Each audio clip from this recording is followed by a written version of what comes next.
नमस्कार मित्रों, आप सभी लोग जो एस्टेट का फॉर्म है, एस्टेट का जो फॉर्म है ये आप सभी लोग ऑलरेडी भर चुके होंगे। जो नए स्टूडेंट हैं, जो नए अभ्यर्थी हैं या फिर जो हरियाणा से बाहर के अभ्यर्थी हैं, तो उनके दिमाग में एक चीज़ की कन्फ्यूज़न हो सकती है कि जिस प्रकार से सीटेट का एग्ज़ाम का जो फॉर्मेट होता है, क्या हरियाणा टेट का एग्ज़ाम जो होता है उसका भी फॉर्मेट सेम है या कुछ अलग है। तो आज इस वीडियो में मैं आप लोगों को यही बात बताऊंगा कि हरियाणा जो टेट का एग्ज़ाम होता है, एस्टेट का एग्ज़ाम, तो उसके अंदर जो परीक्षा आपकी 150 नंबर की होगी, वो उस एग्ज़ाम कितने पार्ट में डिवाइड है और क्या क्या चीज़ें उसमें दी होती हैं। उससे पहले अब ये देखिए, ये आपको पता ही है कि 12 और 13 नवंबर को आपका एग्ज़ाम रहने वाला है। आपने जो ये लेवल 1, 2, 3 ये तीनों भरे हैं, तो इन सभी के एग्ज़ाम इन 2 दिनों में ही कंडक्ट करा लिए जाएंगे और ये आपका 2.5 घंटे का आपका एग्ज़ाम होगा।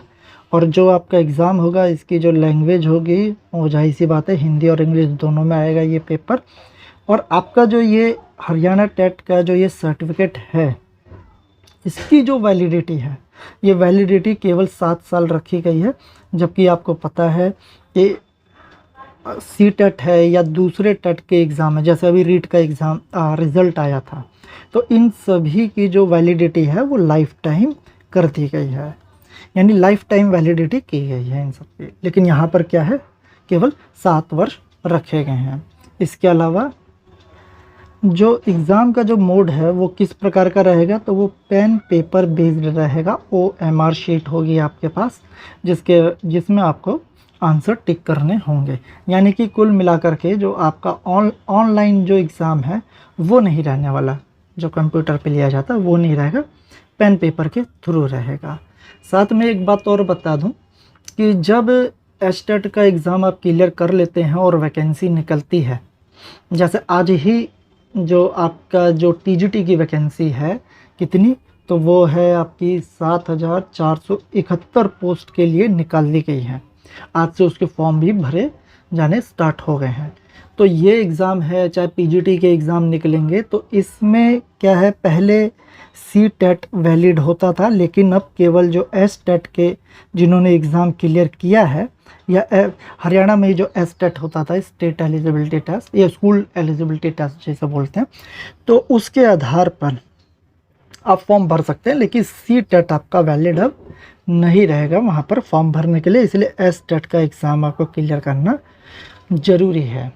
तो ये एक ज़रूरी बात है। हाँ, लेकिन इसके एग्ज़ाम कब तक हो सकते हैं, जो फाइनल एग्ज़ाम होगा वैकेंसी वाला, तो वो आप मान के चलिए कि जनवरी के आसपास हो सकता है, तो समय इतना ज़्यादा नहीं है।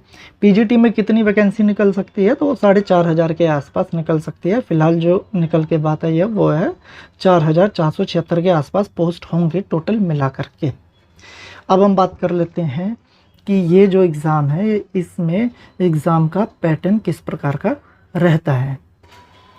तो यहाँ हम देखते हैं जो लेवल 1 है, पहले उसका देख लेते हैं। हालांकि मैं एक बात अभी क्लियर कर दूं कि ये जो तीनों लेवल है, यानी कि लेवल 1 जो आपका पहली से 5वीं कक्षा का जो एग्ज़ाम है, यानी प्राइमरी टीचर का, या उसके अलावा लेवल 2 है, लेवल 3 है, TGT और PGT वाले, इनके एग्ज़ाम के पैटर्न में कुछ खास ज़्यादा अंतर नहीं है।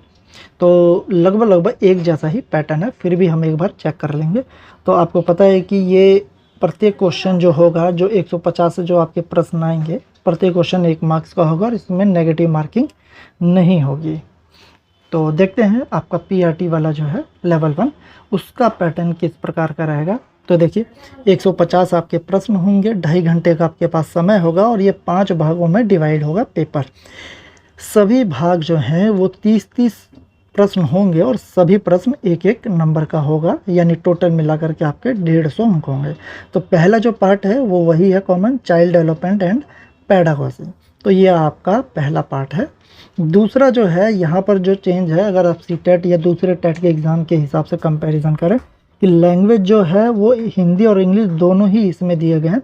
15 नंबर की आपकी हिंदी आएगी और 15 नंबर की ही इंग्लिश आएगी, दोनों मिला करके आपके 30 प्रश्न पूछे जाएंगे। उसके अलावा ये एक चीज़ और चेंज है और वो है जनरल स्टडी, जो सामान्यतः सीटेट या दूसरे टेट के एग्ज़ाम जो होते हैं वहाँ नहीं होता, वो है जनरल स्टडी में को 3 भागों में डिवाइड किया गया है। पहला है आपका क्वांटिटेटिव एप्टीट्यूड, दूसरा है आपका रीजनिंग एबिलिटी और तीसरा है आपका हरियाणा जीके एंड अवेयरनेस, यानी हरियाणा स्टेट से संबंधित प्रश्न पूछे जाएंगे। तीनों से आपके आएंगे 10-10 प्रश्न, तीनों से ही 10-10, टोटल मिला के 30 प्रश्न पूछे जाएंगे। उसके बाद वाले जो पार्ट हैं वो कॉमन है, यानी कि मैथमेटिक्स जो है आपका वो 30 प्रश्न पूछे जाएंगे और EWS जो आता है इन्वायरमेंटल स्टडी, ये भी आपके 30 प्रश्न पूछे जाएंगे। और इसके अंदर थोड़ा सा जो क्वेश्चन है उसका नेचर या स्टैंडर्ड के बारे में भी बताया गया। तो आपकी जो पेडागॉजी है, जाहिर सी बात है, वो 6 से 11 वर्ष के बच्चों को ध्यान में रख कर के प्रश्न पूछे जाएंगे। हिंदी इंग्लिश सामान्य से आएगी, proficiency related medium of instruction ही देखा जाएगा एक्चुअल में। उसके बाद आपका जो जीके वाला पोर्शन है, यानी quantitative aptitude, Haryana GK awareness, ये सारी चीज़ें जो है वो भी बिल्कुल नॉर्मल पूछी जाएगी। फिर आपका मैथमेटिक्स है, इन्वायरमेंटल स्टडी है जो आपके मेन सब्जेक्ट है, इसमें ध्यान दिया जाएगा आपके कॉन्सेप्ट पे, प्रॉब्लम सॉल्विंग एबिलिटी पर और पैडागॉजिकल अंडरस्टैंडिंग ऑफ द सब्जेक्ट। तो इस प्रकार के प्रश्न पूछे जाएंगे। अच्छा, आपको तैयारी करते समय जो आधार बनाना है वो क्लास 1 से 5वीं तक की सेशन 2022-23 की जो किताबें हैं हरियाणा गवर्नमेंट की, स्टेट गवर्नमेंट की, उसको आपको एज ए सिलेबस के तौर पे उसको आधार बनाना है। लेकिन प्रश्नों का जो स्टैंडर्ड होगा वो आपकी 12वीं कक्षा तक का होगा। क्वालिफाइंग मार्क्स कितने रहेंगे इसके अंदर, तो जाहिर सी बात है 90 मार्क्स यानी 60% आपके होने चाहिए। लेकिन अगर आप हरियाणा के हैं और आप एससी या फिजिकली चैलेंज कैटेगरी से बिलोंग करते हैं तो आपको लाने होंगे 82 मार्क्स, यानी लगभग 55%। और नेगेटिव मार्किंग तो है नहीं, पहले ही बता दिया गया था।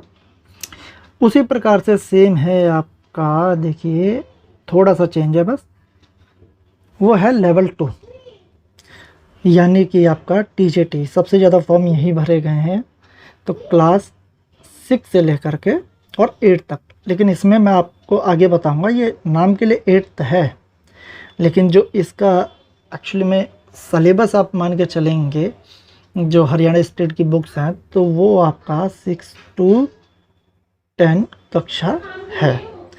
खैर, इसका देख लेते हैं आगे क्या चीज़ें दी गई हैं। तो ये देखिए, ये इसमें भी ये आपके 150 प्रश्न है, 2.5 घंटे का पेपर है और ये 4 पार्ट में डिवाइड है। तो बाकी के जो 2 पार्ट हैं शुरू के, वो सेम उसी तरीके से है, बल्कि तीनों पार्ट जो हैं आपके प्राइमरी की तरह ही। तो पहला आपका चाइल्ड डेवलपमेंट है, 30 प्रश्न, लैंग्वेज वही है, हिंदी और इंग्लिश, 15-15 प्रश्न पूछे जाएंगे, टोटल 30 अंक। और जनरल स्टडी उसी प्रकार है, क्वांटिटेटिव एप्टीट्यूड है आपका, रीजनिंग एबिलिटी है, हरियाणा जीके एंड अवेयरनेस है, 10-10 प्रश्न। और आपके 60 प्रश्न आएंगे सब्जेक्ट स्पेसिफिक एज ऑप्टेड, यानी जो आपने चुना है। जैसे अगर आपने मैथ चुना है तो मैथ के, साइंस चुना है तो साइंस का, इस प्रकार से रहेगा। अच्छा, अब अगला देख लेते हैं कि इसका जो नेचर है, स्टैंडर्ड है, वो क्या है। तो बाकी सभी बातें उसी प्रकार हैं जिस प्रकार से प्राइमरी का था। यहाँ 2 ही चीज़ों का ध्यान रखना है कि जो क्वेश्चन का स्तर है वो 11 से 16 वर्ष तक के बच्चों को ध्यान में रख करके रखा गया है, बाकी चीज़ें सेम है। और यहाँ पर जो आपकी देखिए जो सब्जेक्ट स्पेसिफिक आएगा, उसके अंदर जो बुक्स को आधार बनाया गया वो 6ठी से लेकर के और 10वीं कक्षा तक के पुस्तकों का यहाँ इस्तेमाल किया गया है लेवल 2 में। बाकी चीज़ें वही हैं, यानी क्वालिफाइंग मार्क्स है आपका 90 मार्क्स लाने हैं जनरल के लिए, बाकी सभी को छोड़ करके शेड्यूल कास्ट और फिजिकली चैलेंज को, उनके लिए 82 मार्क्स है। अब आखिरी जो है वो है लेवल 3, लगभग सेम उसी प्रकार से पैटर्न दिया हुआ है जो कि टीजीटी का है आपका, यानी लेवल 2 का है।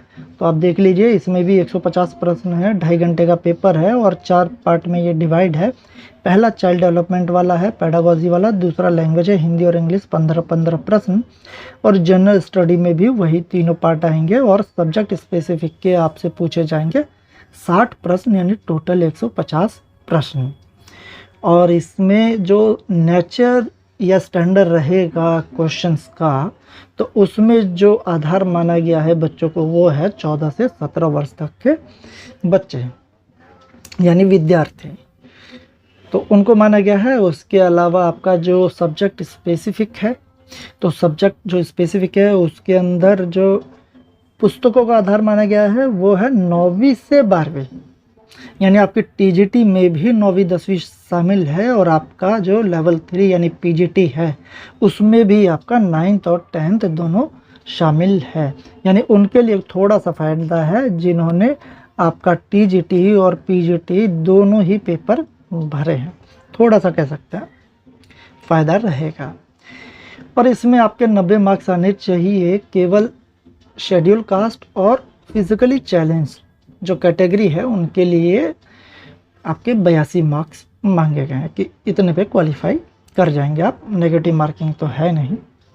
तो ये आपका टोटल आपका जो पैटर्न था, और इसी एडवर्टाइजमेंट में आखिर में आप देख सकते हैं कि क्वेश्चन किस प्रकार के पूछे जाएंगे, उसके भी यहाँ पर एग्जाम्पल दिए हैं, लेकिन लैंग्वेज उसकी इंग्लिश रखी गई है। साथ में आपका जो OMR शीट है वो भी यहाँ पर शो किया गया। मैं OMR शीट जो नए अभ्यर्थी हैं जो पहली बार किसी भी प्रतियोगी परीक्षा में बैठने जा रहे हैं उनको मैं एक बार दिखा देता हूँ। तो कुछ इस प्रकार की आपकी OMR आंसर शीट जो है वो इस तरीके का रहता है। इसके अंदर आपको अपना नाम लिखना होता है, फादर नेम लिखना होता है, मदर नेम लिखना होता है, और यहाँ पर आपको भरना होता है रोल नंबर, और जो आपको मिलता है क्वेश्चन पेपर उसके ऊपर एक सीरीज दी होती है, बुकलेट सेट जो दिया होता है वो यहाँ पर फिल करना होता है। मान लीजिए आपका बी आया तो आपको लिखना है या बी, और इस गोले को आपको फिलअप कर देना है। और यहाँ से फिर आपका शुरू हो जाता है प्रश्न, यानी कि आपका पहले प्रश्न से लेकर के 150 प्रश्न तक के यहाँ ऑप्शन दिए गए हैं। मान लीजिए 136वां प्रश्न आप कर रहे हैं और आपको लगता है कि चारों ऑप्शन में से जो सेकंड ऑप्शन है वो सही है, तो आपको यहाँ भरना है सेकंड ऑप्शन। ये आपका आंसर मार्क्स हो गया। इसको रिपीट नहीं करना कि आप इसको मिटाएं और दूसरा भर दें, तो वो नहीं चलेगा। फिर वो एक तरीके से क्वेश्चन आपका माना ही नहीं जाएगा कि आपने उसका आंसर दिया है। और अंत में आपको यहाँ पर करने होते हैं सिग्नेचर। यहाँ पर आपको लेफ्ट थंब जो है उसका इम्प्रेशन यहाँ पर देना है, और यहाँ जो कक्षा में इन्विजिलेटर होते हैं वो अपने यहाँ पर साइन करते हैं। तो ये आपकी फ़िलहाल इन्फॉर्मेशन थी रिगार्डिंग किस चीज़ के, तो पैटर्न किस प्रकार का होता है, ऐसे जो नए अभ्यर्थी हैं उनके लिए उपयोगी होगी, या फिर जो हरियाणा से बाहर स्टेट के हैं, दूसरे स्टेट के जिन्होंने कभी ये एग्ज़ाम नहीं दिया है, तो उनको समझने के लिए कि किस प्रकार का पैटर्न होता है जिसको आधार मान करके आप अपनी तैयारी कर सकते हैं, क्योंकि लगभग आपके पास 1 महीने का समय बचा हुआ है।